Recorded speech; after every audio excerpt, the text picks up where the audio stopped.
welcome to the Be Your Own Superhero show, and I'm very, very grateful to have the opportunity to talk to Simon Hosford today. Thank you very much.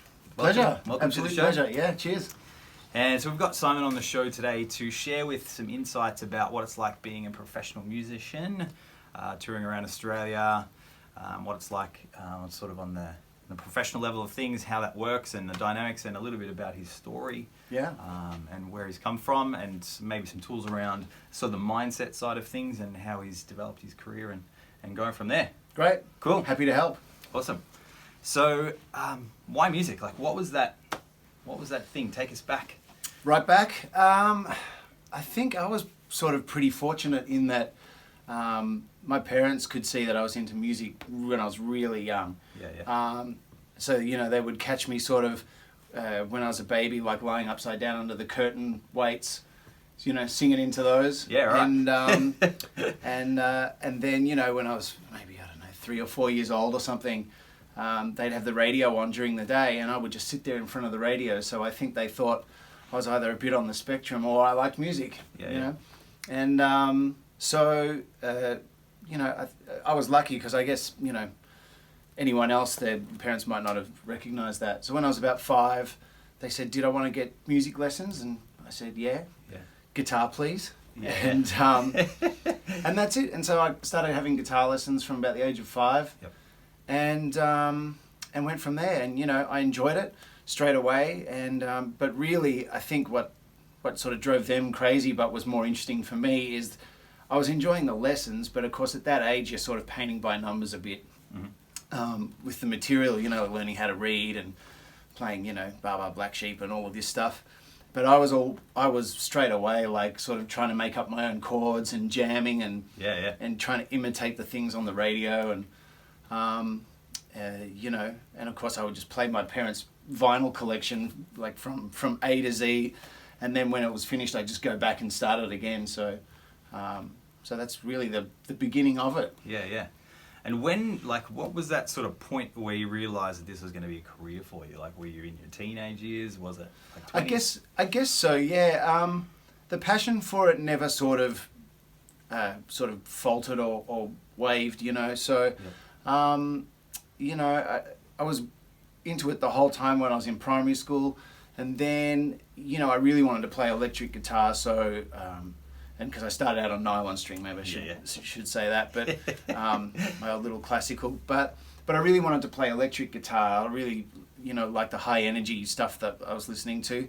And so my parents said, look, if you want to keep playing, keep with your lessons and everything, we'll get you an electric. So that was about 12. That was the end of primary school, about 12 years old. Yeah. And then I was fortunate enough to be with a really, really good guitar teacher who still teaches out in the eastern suburbs, I believe. And he was teaching so many students that he put me together with a different bunch of guys. Yeah. And so I started playing in bands when I was about 13 and stuff, even though they were a bit older.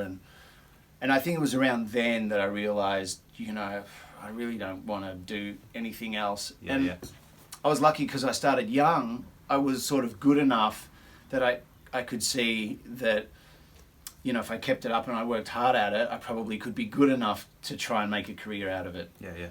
So yeah, I would say early teens. Yeah, right. And where, like, how was that transition, or what was that transition like, going from starting to charge and doing all that sort of thing? And like, did you have help with that, or was there someone sort of there that was sort of guiding you along that path? Do you mean sort of making money and making a living out of it? Yeah. Not really, no. So the guitar teacher, Ron Longmore, who I actually, the guy I was talking about before, when I was about 15, he had so many students that he said, look, can you come and teach with me? Because he obviously felt that I was good enough to be able to take a whole bunch of his students that were more into the rock thing. Yeah, cool. So I started doing that, and that's really when I started making money out of it. Yeah. Was teaching, you know, after school. And then as far as making money from gigs and that kind of stuff, that didn't really happen until after high school. Yeah. So I guess I was about, 17 or 18, something like that. And then, no, as far as guidance in how to charge or whatever, not really. I guess in the beginning I just did it for whatever everyone said the things paid, you know. If someone said, we've got this gig, do you want to do it? It pays this. I just go, yep, no worries. Yeah. I was just happy to be working at that time. You know. Yeah, cool. That's an interesting topic.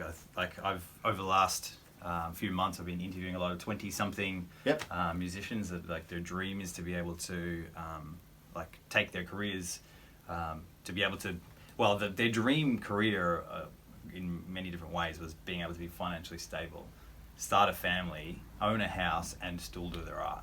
Yep. So that question kind of comes from that sort of phase, is how do we actually go from like amateur musician into this sort of next level of phase? Well, I mean, I think to then better answer that, it's for me and for a lot of people that I know, it's having fingers in different pies musically. Okay, yeah. I think it's pretty hard to make that kind of a sustainable living with financial security just out of one avenue of music. Yep. So for example, you know, I'll do some studio work, I'll do recording sessions, I'll do gigs, I'll be guitarist for hire on tour with an artist, I'll teach, so I'll do songwrite, you know, I'll do all these different things, and then kind of the culmination of all of that keeps me fluid, you know. Yeah. But it's still up and down. Yeah, like there's no, you know, it's not.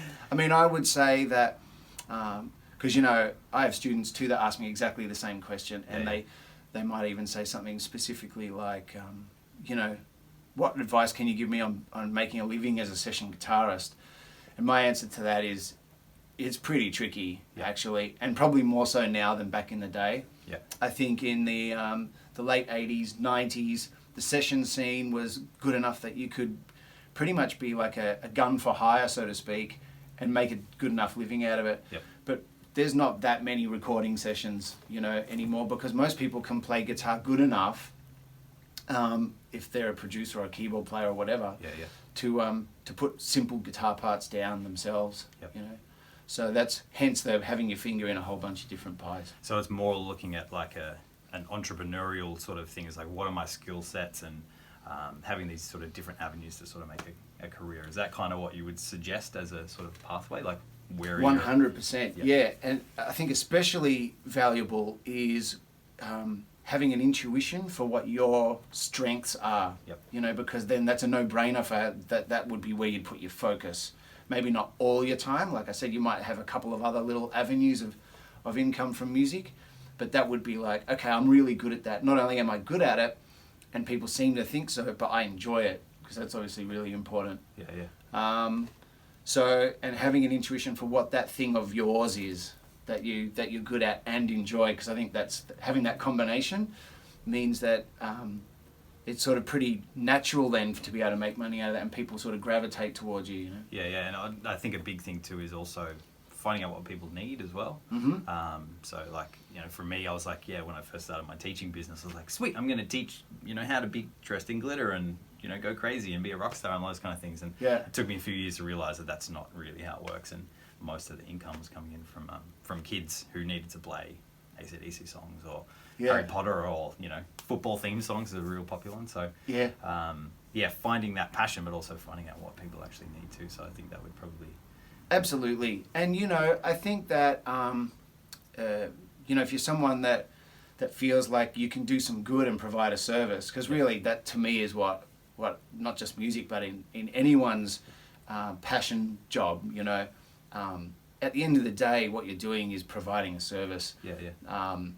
And that's what your reward is, essentially. So I think that knowing what people want is the key as well. But sometimes that's easy. I know when I talk to some people, they're really stuck on, okay, I want to do this. How should I start? It's all, they've got so much pressure on, right. Me. Yeah. Oh, me too. And I know this from my own mistakes, but there's so much pressure on how do I begin it perfectly so that it just kills straight away. And sometimes you learn what people want by just jumping in and caring, like asking people, what do you want? You know? You know, that's one of the things that I do, especially with teaching guitar, is I'll always tailor it to what turns them on. You know, rather than go through a book from, you know, A to Z sort of thing. Cool. There's been a few questions that these 20-something musicians have been talking about, and one of them that came up a lot was actually how to deal with egos in the music industry. So I don't know whether you'd have some skills or strategies, or Sure. It's a fascinating concept that I think I probably went through in my 20s as well. Like this, maybe also in relation to people more successful than you as well. So, right. Yeah, I don't know whether you had something to advice to give on that. Yep, for sure. I think that because you're always going to come across people with egos, and especially I think probably in most forms of entertainment. So obviously music falls pretty squarely into that. Yep. I think that if you just got to solidly be who you are, and I think if you have your own little internal code of ethics that you want to do business by, if you want to think of it as business, or it doesn't, it can be personally as well, of course. But I think that if you hold to those and try and let, everyone else's sort of egos pushing you around or whatever, you got to let that sort of just bounce off you a bit, because it is easy to be sort of pulled into, could be disagreements with people with egos and stuff like that, or if you're trying to be creative with someone and you're just completely, not seeing eye to eye, and someone's trying to bulldoze all their ideas onto you. That can be tricky for sure. But I think that getting caught up in it that hasn't worked for me. That'll only end up making me frustrated and not enjoying the process as much. Of course, you can just choose to not work with the people with the egos, and that's as much as possible. It's not always possible, but sometimes, the people that with the egos or whatever are directly responsible for a good percentage of your income something. So it's not as simple as just going, well, I'm not going to work with them anymore. But, look, I think you just got to be your own person, and, I try and treat people the way that I would want to be treated. And, when it comes to collaborating, say if you're in a songwriting situation, quite often you'll be dealing with someone that, where attitudes and egos and things get in the way. And for me, that's sometimes you just got to let that experience be what it is. And like I said, and rather than get caught up in it, just go, okay, that's what it is today. I'm just going to let them have their way. Sometimes giving someone a bit of latitude, even though you shouldn't, is works out just fine to get through the process, To get the product finished. To get the product finished or whatever it is that you're working on with them. Yeah. But it is tricky, for sure. There's plenty of egos around. Cool. Well, we're going to sort of move back to a few more personal questions, and we'll come back to some other things that some people might be curious about finding the answers out to from your experience. So one really thing that I love to talk to people about is what's the greatest piece of advice you've ever been given? That's a good one. Greatest piece of advice. Let me think about that. There's probably one of the greatest things that I learned that you can apply to your business as a musician, but also to your personal life just the same, is that if you see yourself here as providing a service to the community, or to even just the greater world generally, that you're here for a purpose and you're here to do good, then I think that one of the greatest things I've heard is to create raving fans. So, and specifically, I guess what I mean by that is, let's say, if it's in personal relationships and stuff like that, then it's about going the extra mile. It's about doing things not because you expect something back necessarily, but just because it makes you happy to conduct yourself that way.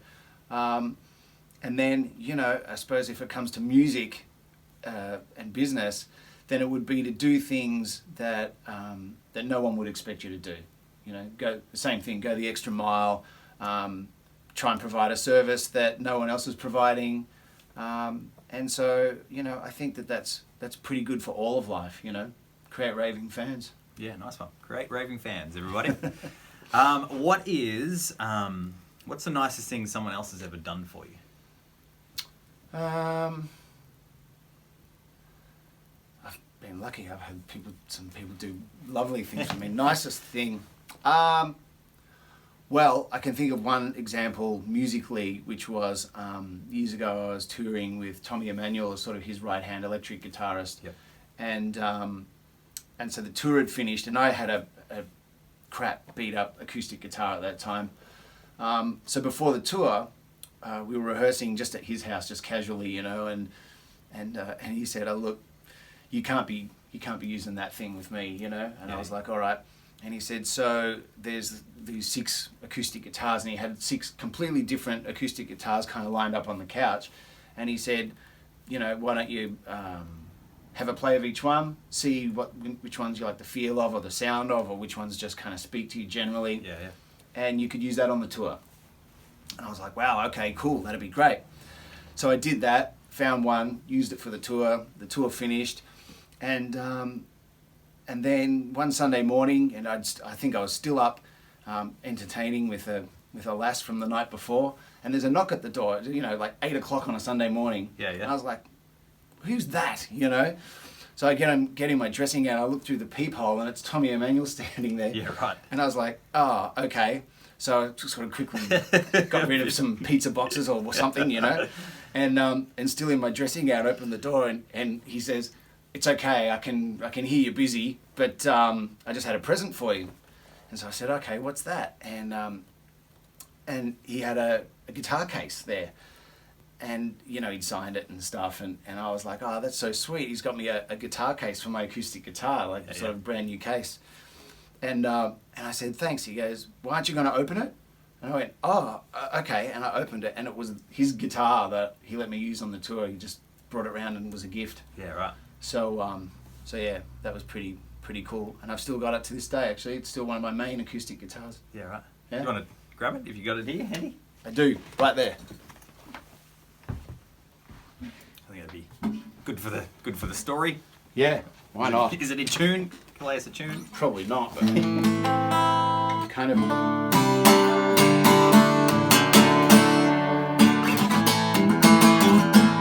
What year would that have been when you got that? Because it's been around for a while, obviously.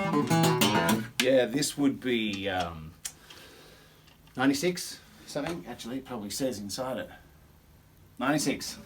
There you go. So what's that? It's 22 years old. Jeez. 96. I was in grade 6 in 96.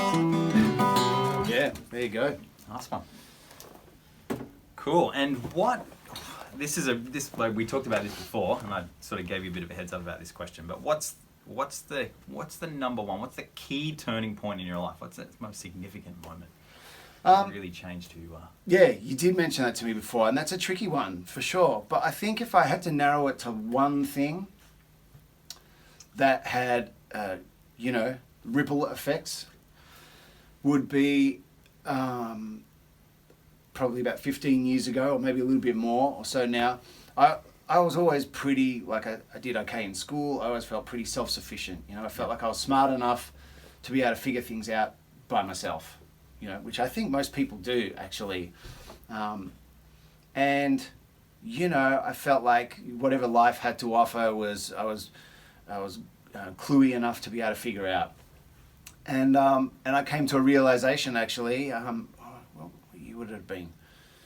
Yeah, it'd be just over 15 years ago probably, that actually that I can't do it all by myself, and that there's a wealth of information out there to help with, you know. And that really started me on a journey of then stopping just accepting things as they are, and I started reading a lot more. And I mean, I know that people don't read books much anymore, but there's so much stuff out there that's gold of whatever the thing is that you want to know more about. Yep. So whether that's music, or whether that's psychology, or whether that's just being a human being, you know, there's so much stuff out there. And so I think that moment was probably the most pivotal one for me. Yeah, yeah. Is realizing that there's that, you know, if you can't do it all yourself, there's so many things that are cool that can help, you know. Yeah, yeah. I think a lot of musicians too because we got access to all these home studios and stuff now. It's like we can do it all ourselves. Yeah. And I think that was probably my realization too. And we started talking earlier about when I was 27, is I was trying to do everything. Yep. Play all the instruments, do all the singing, do all the writing, do all the production, all the gigs, paying for everything, blah, blah, blah. And I realized, and I was just burnt out totally. Yeah. So that's when I realized that, yeah, I needed to ask for help and have mentors around me and books and reading and study and all Mentors as well, that's a really good one. Exactly the same thing. You know, there's so many great people around that are actually happy to have their brain picked and be a wealth of information, but just no one thinks to ever ask them. Yeah, yeah. But so that, and books, and of course there's I mean, we were talking before about like courses now that they're easy to do that, you know, have gold inside them as well, you know. So yeah, I think that was probably my biggest turning point, because up till then, everything worked until it didn't. Yep. You know, and then I felt like I was sort of beating my head against a brick wall, and plus the music scene was radically changing. Yep. You know, I sort of grew up as a rock guitarist, but just as the rock guitar thing was kind of fizzling out. Yep. And so everything changed. The session scene changed, the gig scene changed, what people were buying on CDs at the time. No one buys them anymore much either, but CDs changed, you know. So, and then so that got pretty frustrating, you know, but it's, then when I was like, you know what, I can just pick from all this great information that's out there and actually kind of supercharge myself, you know, instead of just expecting to have the answers. Yeah, be your own superhero. Exactly. Hashtag. Yeah, that's really exactly. cool. And we also talked about, you've just come back from Tony Robbins' Date with Destiny. I did. So that's great. That's pretty cool to hear that, because we were talking a little bit about my own personal journey and how I want to be able to help musicians really find this core thing that they really want to be able to dedicate themselves to. And yeah, so it was really cool to hear that, you know, there's other people, other musicians and creatives out there that are actually investing in their personal development and dealing with the junk in the trunk. Yeah. So that's a pretty cool process. Which we all have. And, you know, I didn't even realize some of the things that were buried down inside my head, you know, and until, in fact, I would say most people don't. They would live their lives and not even realize that that there's these subconscious things, with fears or whatever else, or, you know, that are tangled up, sort of sapping energy from them, and when they could have all that set free, you know. But have you got an example that you want to share? You know, it's tricky because, of course, a lot of these things, as you know, are pretty personal. But but you know, I mean, I would say, in a more vague sense, I mean, I learned more about the way humans interact with each other, and even specifically, you know, in romantic relationships, like male, female, or whatever it is, you know, in a week than in the whole rest of my life leading up to that. You know what it's like. It's like a crash. You go, right, okay, wow, you know, and then you think to yourself, why don't they teach that stuff in schools? It would be so valuable, you know. But anyway, so yeah, I mean, things like that. But yeah, I mean, there's lots of little personal fears for me too that I realized went back to when I was about 3 years old. Stuff that gets really so deeply rooted that you would never even know it's there. Yeah. And when you uncover that and you go, oh my God, and you have so much energy, but not with doing anything, not energy because you've started working out, not energy because you started eating broccoli. Just it's like instant. It's like inspiration. All of a sudden you're free of all this stuff that was zapping your energy, you know, that you didn't even know was zapping your energy. Yeah. I'm trying to come up with a really good way of explaining it, what this sort of process actually does. Yeah. I think the best one I've come up with is like an orchestra. Yep. And so we spend so much time that, like, we imagine we've got all these different areas of our life, and we spend so much time just focusing on this one aspect, and we make that sound really, really awesome. Like, this might be our music career or whatever it is, or our playing ability. And then, but we've got all this like social, financial, career, spiritual, mental, physical areas of our life. But because this one area plays so well together, like this one section of the orchestra, it's just like, this sounds beautiful, but everything else is in sort of disarray. So it's basically going through all these different areas of our life and actually tuning up all these different getting it all instruments. happening, all the different areas. Yeah. It's great. There's a great metaphor that I've heard too, which is like, I mean, most people, if you think of it as like the wheel on a car, and it's all kind of in little segments, you know, and depending on whether it's in tune or not, or how developed it is or not, is, you know, how kind of where the level of that segment is. Yep. So most people are going around with these wonky wheels, like one thing's really good and all the rest. So you get this kind of like teeth all out of order, you know, like trying to roll on it. And it's, you know, that's why a lot of people are frustrated. Yeah. It's an out-of-tune guitar. It's an out-of-tune guitar? I imagine it's like the orchestra is like a 1,000-string guitar, and we've got to tune it all up because we can strum across a certain little section and that's in tune. We're like, that's nice, I like this bit. Yeah. But then we strum across the rest of it and it's like, yeah, don't look back there. That's some crap. No, that's right. So, yeah, cool. Anything else that you would like to share with these 20-something musicians that are sort of wanting to get into this career and have this, you know, they've got this dream that they'd love to have? And yeah, sure.